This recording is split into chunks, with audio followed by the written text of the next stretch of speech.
Viral video memperlihatkan seorang satpam mendapati pasangan sedang berada dalam satu toilet yang sama. Video itu beredar di media sosial, diunggah salah satunya akun Instagram @sharebaper beberapa waktu lalu. Terlihat satpam direkam mendatangi toilet umum lalu meminta pasangan tersebut untuk keluar.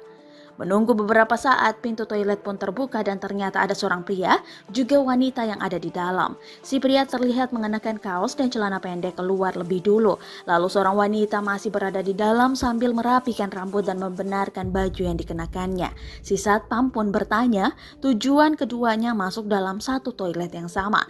Namun si pria tak memberikan jawaban apapun dan mengaku tidak melakukan apa-apa. Sedangkan warganet gemas dan memberikan beragam komentar. Salah satunya menyebutkan jika pasangan tersebut sedang mencari belatung. Tak disebutkan kapan dan di mana lokasi kejadian tersebut.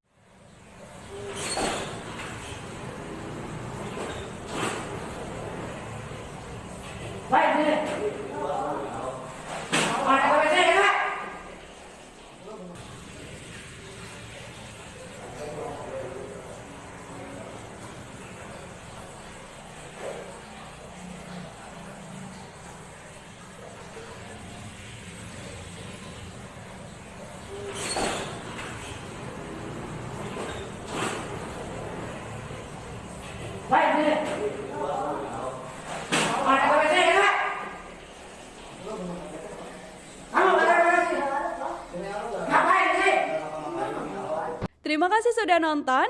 Jangan lupa like, subscribe, dan share ya.